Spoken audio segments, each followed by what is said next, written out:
రవి ప్రకాష్ సిలికానాంధ్ర ఆసుపత్రి Kuchipudi super speciality వైద్య సేవలు పూర్తిగా ఉచితం.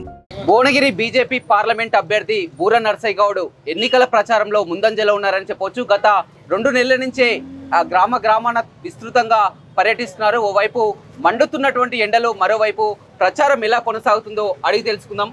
చెప్పండి, ఎండలు చూసినట్లయితే 43-45 డిగ్రీల వరకు ఉన్నారు. మీరు ఒక డాక్టర్గా కూడా తెలుసు, ఎలా జరుగుతుందంటారు ప్రచారం? మీ అందరికీ తెలుసు, లక్ష్యం ఉన్నప్పుడు ఎండలు వానలు కనిపించవు.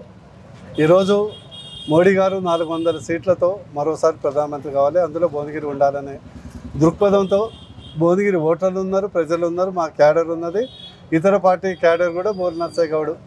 ఢిల్లీలో మోడీ ఉండాలి, భువనగిరిలో బూర ఉండాలనే ఒక నినాదం బలంగా వినిపిస్తుంది.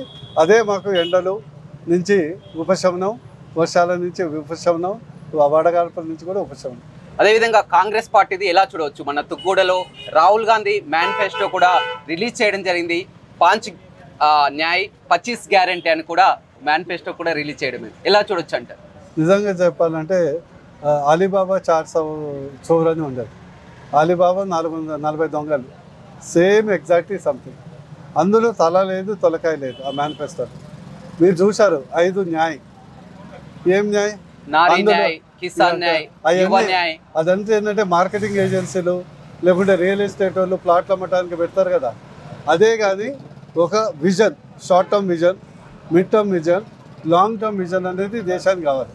ఈ యొక్క సెల్లింగ్ ఏజెన్సీ కాదు, ఈ మార్కెటింగ్ ప్రోడక్ట్స్ ఏదో పౌడర్ డబ్బాలు కాదు, లేదా రియల్ ఎస్టేట్ ప్లాట్ కాదు. ఈరోజు ప్రజలు కావాల్సింది పంచభూతాలు: కూడు, గూడు, విద్య, వైద్యం, ఉపాధి. ఇది సామాన్య ప్రజలకు. దేశానికి కావాల్సింది గతిశక్తి, అంటే శాశ్వతంగా అభివృద్ధి చెందే నేషనల్ హైవేస్ కానీ, వాటర్ వేస్ కానీ, ఎయిర్వేస్ కానీ, రైల్వేస్ కానీ. ఇదే కదా. అందులో కూడు గురించి ఎక్కడనుందా? లేదు. గూడు గురించి ఏమైనా ఉందా? లేదు. విద్య గురించి ఎక్కడనుందా? లేదు. ఉపాధి గురించి, వైద్యం గురించి ఎక్కడనుందా? లేదు. ఉద్యోగాలు కల్పిస్తామంటున్నారు, మహిళలు లక్షాధికారులు చేస్తామంటున్నారు. 70 సంవత్సరాల నుంచి గరీబీ హటావ్ అని కాంగ్రెస్ పార్టీ ఇందిరాగాంధీ టైం నుంచి ఉన్నది. ఇంతవరకు గరీబీ హటావ్ కాదు, కానీ వీళ్ళు రాజకీయంగా అధికారం మాత్రం చలాయిస్తున్నారు. ఒకటేంటంటే కాంగ్రెస్ పార్టీ ఒక ఆత్మ లేని శరీరం లాంటిది. వాళ్ళు ఏం మాట్లాడుతున్నారో, ఏం చేస్తున్నారో వాళ్ళకే అర్థం కాదు. కేవలం ఓట్ల కొరకు ప్రజల్ని ఆకర్షించటానికి, తాత్కాలికంగా మోసం చేయడానికి, ఆకర్షించటం కాదు, మోసం చేయడానికి ఉపయోగపడే గ్యారంటీలు తప్పితే అసలు రాహుల్ గాంధీకే గ్యారంటీ లేకదా. రాహుల్ గాంధీకే గ్యారంటీ లేవు. ఇప్పుడు 50 సంవత్సరాలు నిండినాయి. ఆయన ఉన్నంతకాలం మేము శ్రీరామ రక్ష. బీజేపీకి ఎలాంటి డోకా లేదు. అందుకొరకు బీజేపీ అద్భుతమైనటువంటి మేనిఫెస్టో శాశ్వతంగా భారతదేశాన్ని ఆర్థిక అగ్రగామి దేశంగా, సంక్షేమం, అభివృద్ధి, సమపాలనలో తీసుకునే విధంగా ముందుకెళ్తుంది. వీళ్ళు ఏ మేనిఫెస్టో పెట్టినా ఇదంతా ఏదంటే అంటే ఒక విధంగా ఈ అధిక వడ్డీలు ముందర పెట్టేసి ప్రజల్ని మోసం చేసే స్కీములు ఉంటాయి కదా. ఏదైతే ఎలా చూడొచ్చు? మీరేమో మార్కెటింగ్ అడ్వర్టైజింగ్ ఏజెన్సీ అంటారు, ఆయనేమో 1000 కిలోమీటర్లు భారత్ జోడో యాత్ర పెట్టి ఇది ప్రజల గుండెలో నుంచి వచ్చింది మేనిఫెస్టో అని కూడా రాహుల్ గాంధీ చెప్తున్నటువంటి పరిస్థితి. నేను చెప్పదా? సరే, నేను రాహుల్ గాంధీని కించపరిచే విధంగా ఉద్దేశంతో కాదు, కానీ ఒక్కొక్కరికి ఒక దేవుడు శక్తి ఇస్తాడు. ఆయనకు లెగ్ పవర్ ఇచ్చాడు, ఈ పవర్ లేదు. లెగ్ పవర్ ఇచ్చాడు, బ్రెయిన్ పవర్ లేదు. అందుకొరకే రోడ్ల మీద పడి తిరుగుతున్నాడు. మరి దానిలో మీరు చూసేసి బ్రెయిన్ పవర్. పాలిటిక్స్లో కావాల్సింది విజన్, నో విజన్. మోడీ గారిని తిట్టడం తప్పితే ఆయన ఒక 0 విజన్. అందుకొరకు వారు దేశం కాదు, అంతర్జాతీయ. రేపు ఈ ఎలక్షన్ అనేది పెడతాడు, అక్రాస్ ద వరల్డ్ అని పెడతాడు. ప్రపంచంలో ఇక్కడ ఏమైపోతుంది కదా, 400 ఎన్నిక వాళ్ళు 40 కొరకు కొట్లాడుతున్నారు, మేము 400 కొరకు కొట్లాడుతున్నాం. తెలంగాణలో కూడా అద్భుతమైనటువంటి ఫలితాలు సాధిస్తాం. మరొక విమర్శ కూడా చేస్తున్నారు, మోదీ పరివార్ అంటున్నారు. ఏంటి మోదీ పరివార్? సిబిఐ, ఈడీ ఇవేనా మోదీ పరివార్ అని కూడా కాంగ్రెస్ పార్టీ విమర్శలు చేస్తున్నటువంటి. యాక్చువల్లీ సిబిఐ, ఈడీ, ఐటీని చాలా 40 ఏళ్ళు వాడుతున్నది ఎవరు? కాంగ్రెస్ ప్రభుత్వం కదా, ఇందిరాగాంధీ కదా, రాజీవ్ గాంధీ కదా. ఈరోజు మోడీ పరివార్ అంటే 140 కోట్ల ప్రజలు. ఎందుకంటే ఆయన పిల్లలు లేరు, జల్లలు లేరు, సొంత వాస్తులు లేవు, వ్యాపారాలు లేవు, డైనాసిటీ లేదు. అందుకొరకు మోడీ గారు లాలూ ప్రసాద్ నీ పరివారం ఏది, నీ కుటుంబం ఏదంటే జగమంతా నా కుటుంబం అని ఒక ఉంది పాట ఉంది కదా. అట్లనే భారతదేశం అంతా నా కుటుంబం అని, మనమే ఆయన కుటుంబం. ఆ మాత్రం సోయలేదు కాంగ్రెస్ నాయకులు. ఏంటి బూర నరసయ్య గౌడ్కు ధీమా ఏంటి భువనగిరి పార్లమెంట్ మీద? ఇప్పుడు చూసినట్లయితే కాంగ్రెస్ పార్టీ మొత్తం కూడా 6 స్థానాల్లో వాళ్ళు ఎమ్మెల్యే ఉన్నారు. బీఆర్ఎస్ మొన్నటి వరకు కూడా ఓడిపోయి ఇన్ఛార్జ్ ఉన్నారు. బీజేపీకి మొత్తం 7 కాన్స్టిట్యూన్సీలో చూసినా కానీ ఎక్కడ గట్టి బలమైనటువంటి నాయకులు లేరు. మొన్న అసెంబ్లీ ఎన్నికల్లో కూడా ఓటింగ్ శాతం చూసాగా గెలుస్తామన్న ధీమా ఎక్కడి నుంచి వస్తుందంటే ఏమంటారు? అక్కడ మోడీ, ఇక్కడ ఓటర్, మధ్యలో మా క్యాడర్, ఈ 3 సార్లు త్రిశూల వ్యూహం. మేము 100% గెలుస్తాం. బీఆర్ఎస్ పార్టీ నేతలు కూడా ఆరోపణలు చేస్తున్నారు. గత 10 ఏళ్లలో మోదీ తెలంగాణకు చేసింది ఏంటి, ఎందుకు మోదీకి ఓటేస్తారని కూడా కేసీఆర్, కేటీఆర్ కూడా చెప్తున్నటువంటి. దయచేసి మీ టీవీ వాళ్ళందరూ ఒకసారి కేసీఆర్, కేటీఆర్ నందు ఒక పెట్టండి చర్చా వేదిక, కులం మాట్లాడుతూ. ఈరోజు తెలంగాణ రాష్ట్రంలో సంపద పెరిగిందంటే కేవలం మోడీ గారి వల్ల. 9,36,000 కోట్ల రూపాయలు గత 10 సంవత్సరాలు మోడీ గారు తెలంగాణ రాష్ట్రంలో ఇన్వెస్ట్ చేశారు. ఫర్ యువర్ కైండ్ ఇన్ఫర్మేషన్ ఒక శాంపుల్ చెప్తున్నా. మోడీ గారు రాకముందు తెలంగాణలో 2,000 కిలోమీటర్ల జాతీయ రహదారులు, మోడీ గారు వచ్చిన తర్వాత 5,000 కిలోమీటర్లు, కిలోమీటర్కి 20 కోట్ల నుంచి 30 కోట్ల రూపాయలు అవుతుంది. ఆ లెక్కన వేసుకున్నా కూడా దాదాపు 2,80,000 కోట్లు roads, railways, electrification and airports కొరకు ఖర్చు పెట్టారు. ఈరోజు రైతుల నుంచి ప్రతి గింజ కొనేది మోడీ గారు. 1,60,000 కోట్ల రూపాయలు దాని కొరకు ఖర్చు పెట్టారు. ఎకరానికి 18,000 రూపాయలు ఎరువుల సబ్సిడీ ఇచ్చేది కొరత లేకుండా మోడీ గారు, అది ఖర్చు పెట్టింది మోడీ గారు. మహిళా సంక్షేమం కానీ, విద్యా సంక్షేమం కానీ, శిశు సంక్షేమం కానీ, విశ్వకర్మ యోజన కానీ, వీటన్నిటిలో పథకాల్లో 60% నిధులు మోడీ గారి. ఈరోజు ఆయుష్మాన్ భారత్ కానీ, జనౌషధ కేంద్రం కానీ ప్రతి పైసా మోడీ గారిది. కేసీఆర్ గారు ఏమి ఇచ్చారండి? 7 లక్షల కోట్ల అప్పు. ఆయన ఇచ్చింది ఏంది? 2 ఇచ్చిండు. 7 లక్షల కోట్ల అప్పు చేసి 100 ఎకరాలు ఉన్నోనికి రైతు బంధు ఇచ్చిండు. తర్వాత ఆసరా పెన్షన్ ఇవ్వడం జరిగింది. మిగతాదంతా బియ్యం మోడీ గారు ఇచ్చాయి.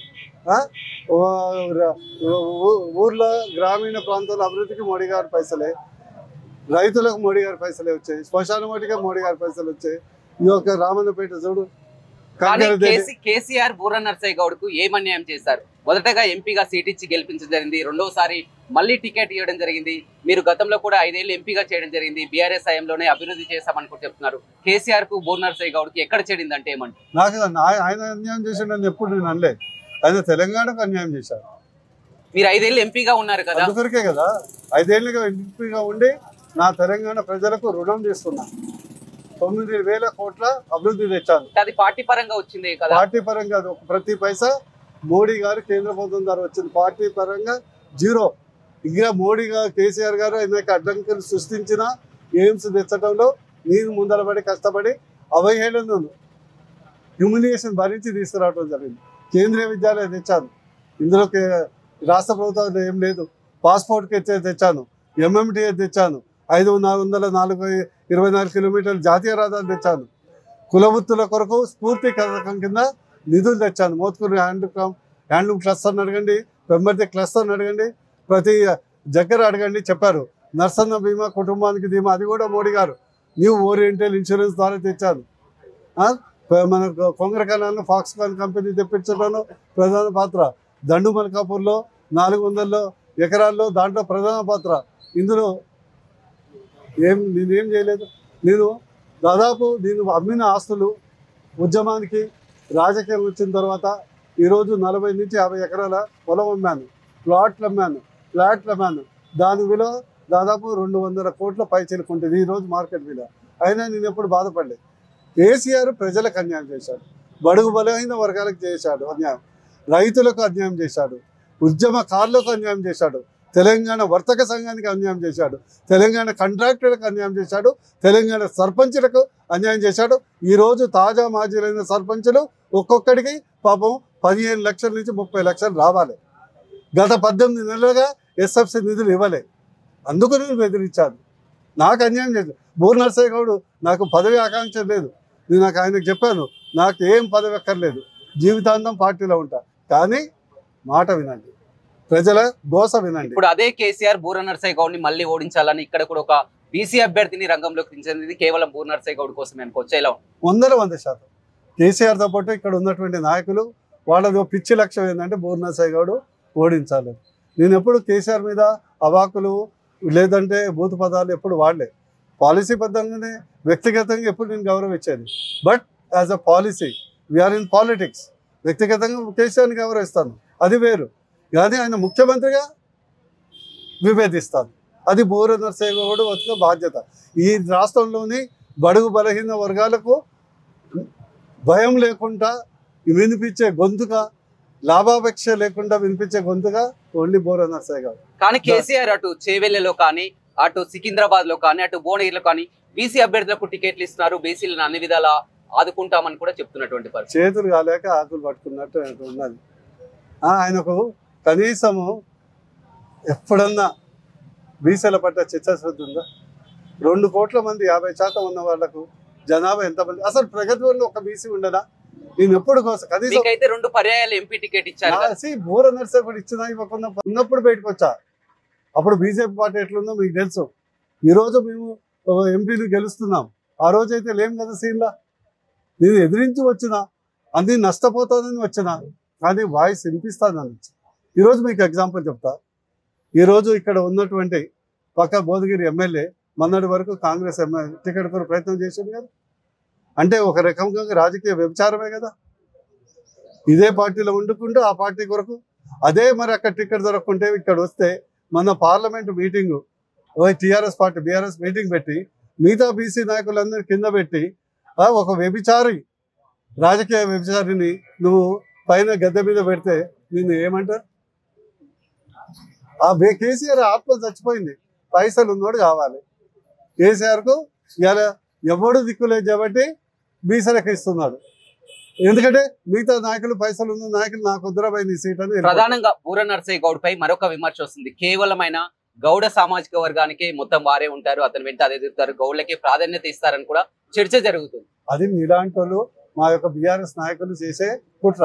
ఈరోజు ఏం తెచ్చాను ఏ కులానికి చెప్పరా? కేంద్రీయ విద్యాలయం తెచ్చాను ఏ కులానికి? అదే జాతీయ రహదారులు తెచ్చాను ఏ కులానికి?